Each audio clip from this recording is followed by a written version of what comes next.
Hello, and welcome to PeppTalks with Jeanne. I'm your host, Jeanne Pepper.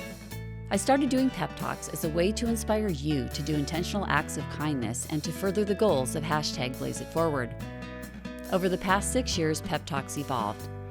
I now use it for interviewing people actively making a difference in this world through their volunteerism, community service, or careers. My guests are all here because they have dedicated their lives to making this world a better place. Join us as we delve into the hopes, dreams, and aspirations of these truly inspiring and hardworking people. And today, I'm happy to have my friend Bailey Kaufman. Yay! Welcome. Thank you. I'm excited to do this. Oh, I'm so glad we got you to do this. Bailey is an interesting guest because she's my youngest guest. And she's not that young, but she is only 26 years old. And I have known Bailey since she was an infant, actually before she was an infant, because I've known her parents since they were teenagers. So we go back a long, long way. And Bailey and Blaze were very, very good friends. They grew up together. They played together. I have lots of pictures of them playing together when they were in diapers. And through the years, we were very close with her family. In fact, they were with us a few days before Blaze's death. They came and they spent the whole day with us, and we played games with them. And like we usually did, we all sat around the table and had a nice time together. Blaze loved hanging out with your family. Whenever we told him that you guys were in the neighborhood, he couldn't wait to see you guys, all of my kids. So, yeah.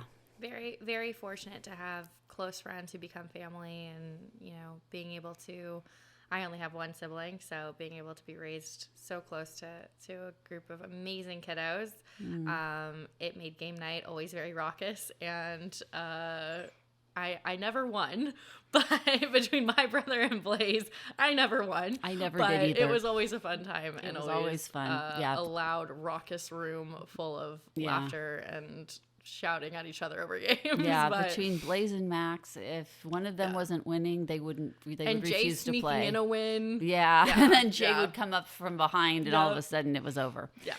Yes, all of this happened. But Bailey decided that she was willing to speak to us today about what it's like growing up in a family that does a lot of community service, because now she's a grown-up, sort of. Wild. Don't think I am. But no, I was very fortunate that I grew up in a family where giving your time was a huge mitzvah and kind of just lifestyle choice. And so even if like everyone has something that they can do to give back to the community or to people who are more in need than you are, and it doesn't have to be money, it can be your time and your labor and your actions. And that was a huge value that was pushed in our household growing up, and I'm really grateful for it, because I think a lot of people don't realize how easy it is to find a way to help. It just takes a little bit of Googling or a little bit of planning, but there's a lot of things that you can do even if you don't have $1,000 laying around to donate. Yeah, I think what Bailey is trying to say here is that there's a lot of different forms of philanthropy, and 100%. People get confused and they think, well, if I don't have a checkbook with a lot of money in the bank account, I'm not going to be able to do anything to help other people. But there's so much that really needs to get done by volunteers and that's the kind of work that you can do. And the kind of stuff that Lisa's parents did. Her mother always would take leadership positions, I think, in every probably organization that you kids were in when you were growing up. She was always busy, doing stuff for other people. And your parents also were very active when they were young in USY, which I think may have been where they met.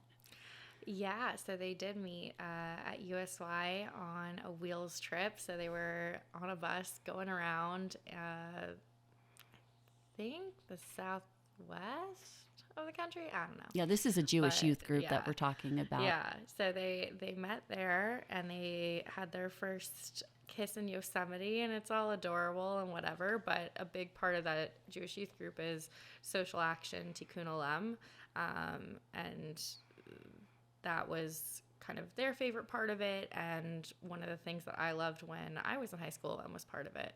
And it also was kind of a family connection as well, with extended family members being involved, and it was a good way to see the impact you can have when it's like, oh, we're going to go do this food bank activity and you're with your friends and you're having a great time, but then you actually have a product at the end of the 3 hours of hanging out with your friends where it's like, oh no, we also did so much that, other people will benefit from. So youth groups are a great place for students to get community service hours. Absolutely. Yeah. I mean, this is a Jewish youth group, but I'm sure that any church and it doesn't even have to be religious. Doesn't in have high to school, there was a few different groups that were affiliated through either just the YMCA that I did or the local hospital, and getting to be involved with peers in a way that it's not just going to a random event and socializing, but it's each thing, doing it with purpose. I think especially now, or even when I was in high school, it's so easy to be busy. And if you're intentional with your time, then you can find ways to still visit with friends, still do your homework, still do your life expectations, but also give back in a way. Yeah, and Bailey is looking at having a career helping people. You want to talk about that a little bit? Yeah. So I was a classroom teacher for 5 years. I taught everything except for middle school. And my favorite was teaching in early childhood, specifically early childhood special education classrooms. And then with the pandemic, I shifted into higher education and research and thinking about how we're training future teachers to do things intentionally in the classroom and specifically in regard to math. And so now I get to be in the world of research and working with future teachers and all of that good stuff. That's really very cool. And it's kind of interesting too. You came from a family that was very altruistic in many ways, and you've also chosen a career helping people. So this is all it all runs together. And I think that that's really the reason why I wanted you to talk today, is because my point is that when we show our kids the value of helping other people and taking on these leadership positions and doing things that might be more work for us, it also shows our kids that helping other people is meaningful and valuable. And they go on to want to have careers doing things like that. 100%.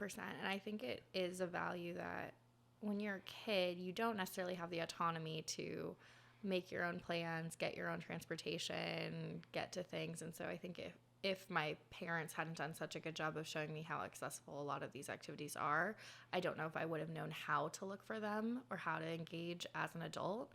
And it's definitely one of those kind of life skills where it's like, oh, do you really ever explicitly teach your kid how to write a check, which is so antiquated now, but do you teach them what they have to do with an interview or how to write a cover letter and all these kind of adulting skills? And one of those is how do you find opportunities to be involved around you? And I think especially since COVID, for a lot of 20-somethings, 30-somethings, it's oh, it's so hard to meet people, it's so hard to do things and find new friends as an adult. And one of those really easy ways to do it is to find somewhere that you want to be, want to spend time, want to give your time, and then other people who want to do the same thing are going to be there. So you probably have similar values, and that's a great way to make friends and meet people too. Yeah, as an adult. Yeah. So, I mean, most people that probably listen to this podcast are already doing some form of community service, but I think it's harder for us to reach the people that don't regularly do community service. So how do we get those people involved?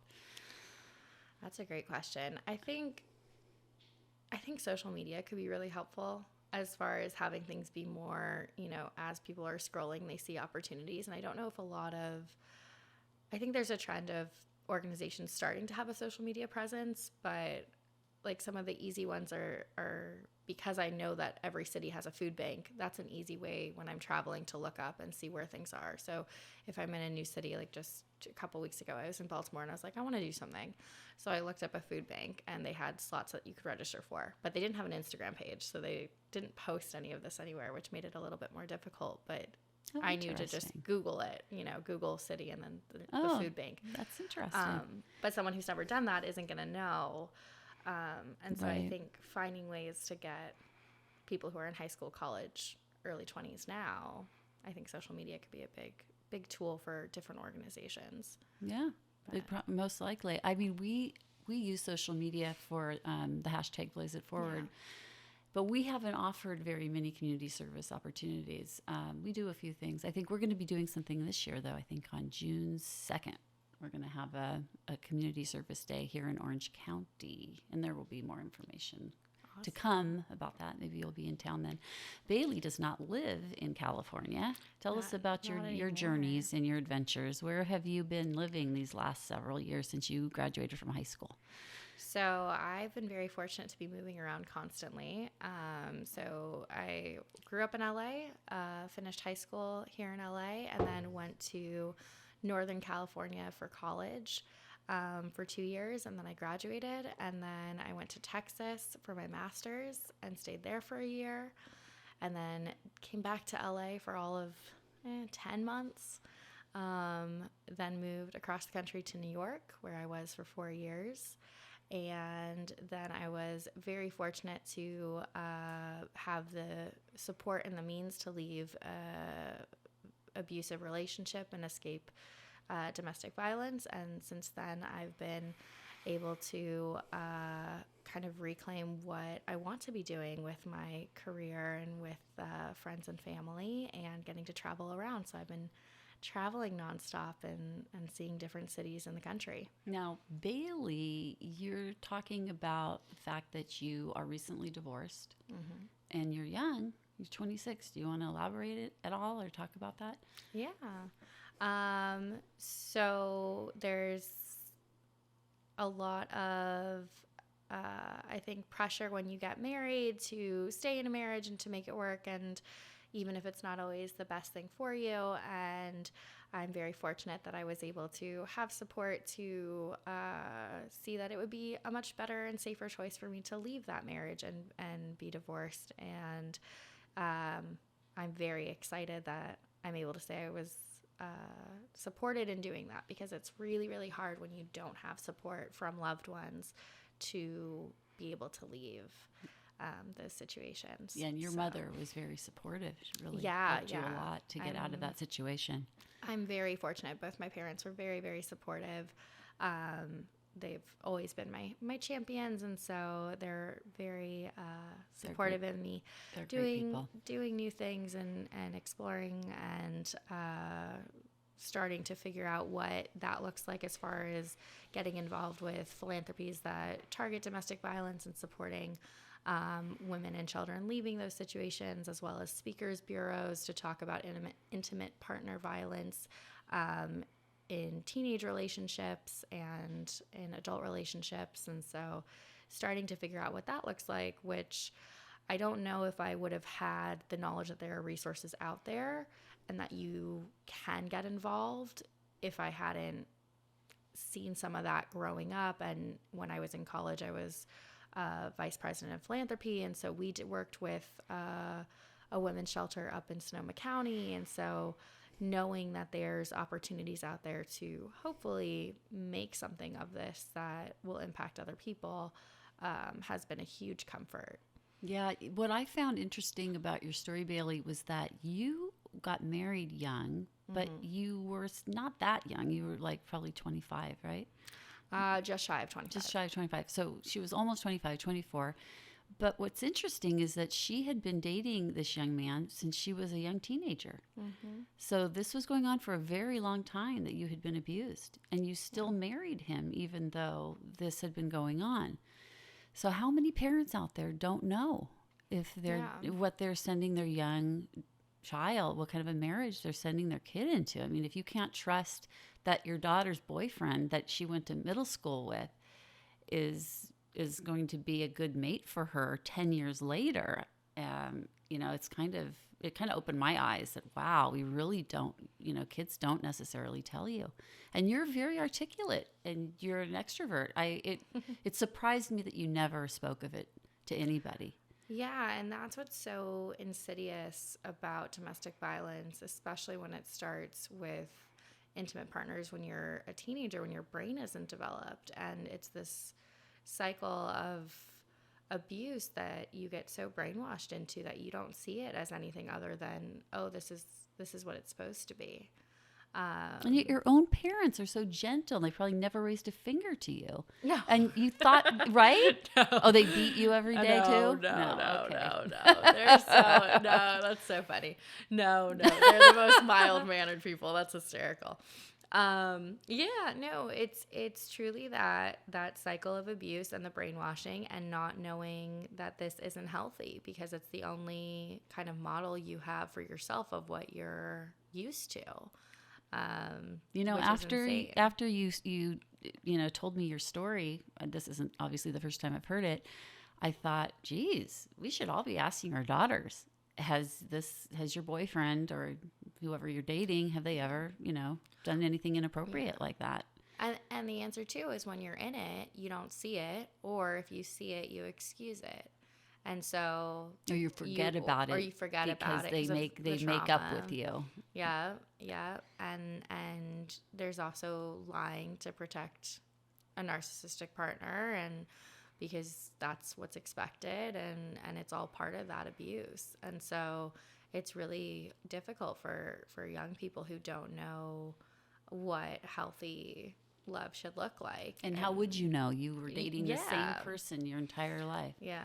So it's definitely something that I've started to figure out what this next path looks like for me as far as advocacy and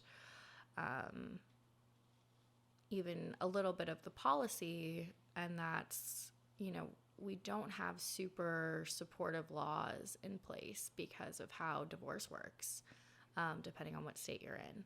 Oh, yeah, because you've been through it. Yeah, and so it might not be the easiest thing to go and get a restraining order if you're trying to navigate a divorce. And so there's a lot of choices that people have to make depending on their situation and their safety and their support that they have. Mm-hmm. And so it's not cut and dry of just, oh, well, why didn't you leave? Yeah, well, why can't you leave? If this happened to you, this could happen to anyone. Oh, this could 100%. happen to anybody's daughter, anyone that's trusts that their daughter and her boyfriend, that it's a perfect relationship and that their daughter is safe. If you haven't asked the questions, you really don't know. Yeah, and the statistic is 1 in 4 women experience domestic violence in some capacity. Wow. Yeah. That really is something. Yeah. Are there any things that you specifically look for now, like when you're dating, or do you just not worry about it because you're not interested in getting married again right away? well, definitely holding off on marriage for a little bit, but I think it's all a learning process afterwards of it is rewiring your brain and the synapses in your brain of how to engage with people and how to respond to people and how to perceive people's actions. And so it's a process. Yes, it is a process. And you're just getting started because you've only been divorced for about 6 months now. Yeah. So this is new for you. Yep. I know. I mean, going from not ever dating to now being able to do whatever you want. Has it been fun? So fun. I'm glad. You seem happy. Yeah. And the interesting thing, and I wonder if you can relate, is there's also that knowledge that nothing will ever be as bad as that. Oh, I can relate to that. Yeah. You kind of lose all fear when you hit the darkest night of your soul. Yeah. You're just like, well, the worst thing that could ever have happened to me right now has just happened. So nothing else could be this bad. So I'm good.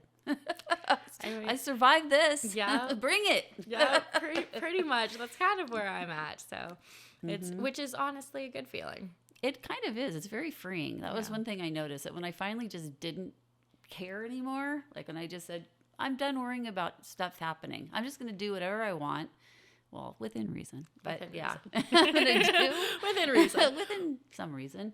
I'm going to do, what works for me, and I'm not going to, I can't worry about all these things all the time going wrong like I used to, because things go wrong and you live, you survive it, and you move forward. It happens. So we are all, you're going to make it. No matter what happens today, you will be there tomorrow. Yeah. So. Yeah. And I think you're right. I think it's a freeing thought. I think it's a really freeing feeling. Yeah. So. Yeah. You don't want to be too free. Wow. Because you're expensive. Yes. So is there anything else that you'd like to share with our audience today? I think that there's a value in finding what you are passionate about and finding what service action or activity is not a chore for you, and then making a commitment to try to do that however much time you can give, because once you get into a habit of doing something, it's a lot easier for it to just be part of your routine of every Wednesday I go do whatever it may be. And I think a really easy way to do that is to just Google whatever philanthropy events in your area. If you really love animals, almost every city has an animal shelter. Food banks are a great starting point because they always need volunteers to do things. Hospitals tend to need volunteers. So there's a lot of things young people can be doing. Or anybody. That are accessible. And you just 2 hours of your time, even just once a month. I mean, and there are things that you can do that don't involve necessarily being with a club or a foundation. Yeah. I mean, hey, if you have an elderly neighbor, you could make them dinner once in a while or invite them over. I know we haven't been very good about that, but but I do feed people all the time. That is true. You're a good cook. But yeah, there's a lot of stuff out there, and you gotta either look for it if you don't know where it is, but go out and do something. Yeah. I mean, look at Bailey was in DC and decided she was going to go work at a food bank. I mean, that's kind of amazing. You don't live there. No, I mean, they needed volunteers. I mean, why not go to the aquarium or the? I did do that trip actually. Jeanne, love you. Thank you so much for having me.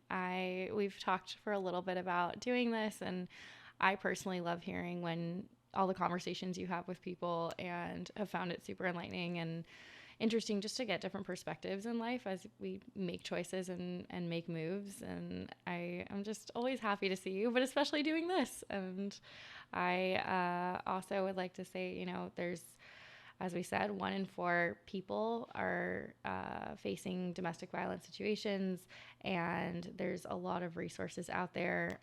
There's also a national resource. The National Domestic Violence Hotline is 800-799-7233, and it's encrypted, secure. I used it and got support of what documents I needed to bring with me when I was leaving my situation. And there's a lot of other options that they can do, including connecting you with resources in your city. And so I highly recommend that anyone going through this has options, and that's one of them. Thank you. That's really important. Yeah.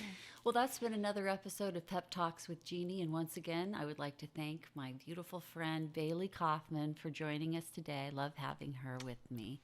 Hashtag Blaze It Forward is a campaign my family started after our son was murdered in 2018. You can learn more about Blaze and Blaze It Forward and how you can make a difference on our website, www.blazebernstein.org, or on our Facebook group, hashtag Blaze It Forward. Special thank yous to all the volunteers who have helped me with my philanthropic endeavors.